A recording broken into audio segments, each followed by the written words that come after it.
Hello, America. This is Mark Hale with Wilson Print Marketing, USA's marketing tip of the day. I want to talk to you today about the one thing that if you're not thinking with is killing your response in your advertising and your marketing.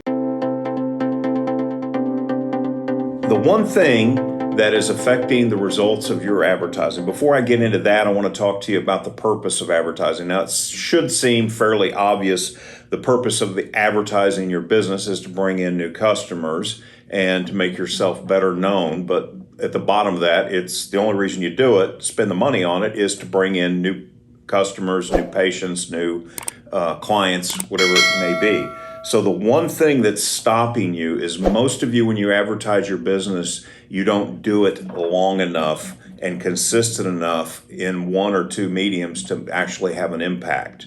And the reason you don't is because you don't feel like you're getting the response you need right away, so you cancel it. And the reason you're not getting the response is a term called threshold resistance. Now, it's a retail mall concept. It's when they build malls. If you ever notice, the entranceway to all the stores is nice, big, very inviting, because they discovered back in the 60s, early 70s that, that was the biggest problem when they had these big shopping malls of getting people in the store is people, were afraid to walk into the store, didn't want to because it looked threatening. They might have to talk to somebody, even though they wanted to see what was there. So all the stores are inviting. Now, how does that apply or carry over to advertising a small business like yours? Well, all of your clients, this is true, the bigger the ticket, the item, or the bigger the higher perceived risk of the item, you're going to have more people with threshold resistance if there's a perceived risk. They don't want to spend the money. It's easier to sit on the couch. So when they see your advertising the first time, they may have an interest, but they don't apply. Like I said, it's easier for them to sit on the couch and do nothing and there's a risk to spending the money. And if it's a big ticket item, they don't want to. Or in the case of, let's say, for example, we have clients that are financial advisors. There's a big risk of transferring your money and your wealth over to somebody to manage it. Who do you trust? Who do you know? So there's a big threshold resistance to that. So how do you overcome it? The only way that, you can overcome threshold resistance is basically threefold. One, you do consistent, repetitious marketing to a single group of customers or prospects. You identify your prospects, you know these people, have the money, have the need, and you market to them. And you market to them repetitiously. Why do you do it repetitiously? Because before you get them in the door and overcome threshold resistance, they have to be aware of you. They have to know you. There has to be some level of trust. 100% of every purchase that's made, people buy from companies and businesses and individuals that they're familiar with over somebody that they don't know of or they just heard of. It's just a simple fact. And another word for that is building the brand.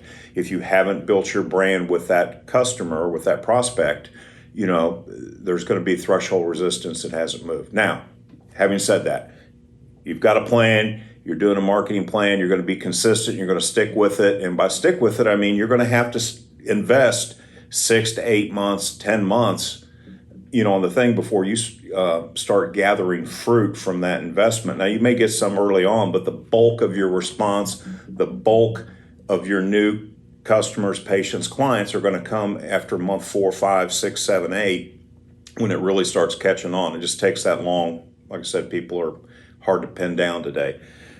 So the next thing that you need to do is you got to have a good offer.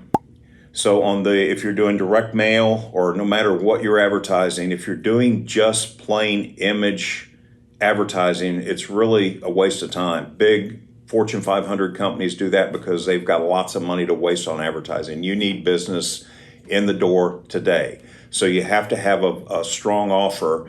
And let me say something about offers, because we deal with a lot of clients and they give us an offer. I had a dental client and a dentist, and he wanted to do a new patient special of $149.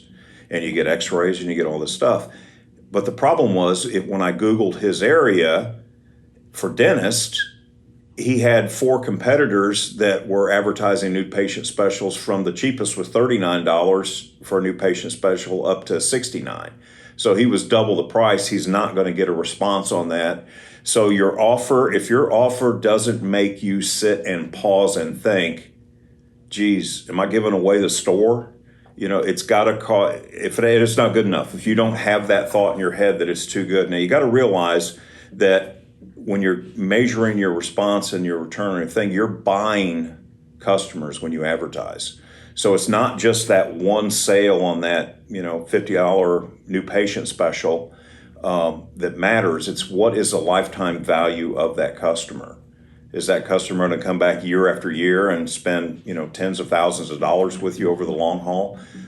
So then that makes it kind of look in a light. You're making an investment, of $50 plus your advertising to get this person in the door so you can take care of them. Now, if you've got an offer where it's a free consultation, you have to really sell the value of that consultation and what they're getting for it and what you're going to do for it.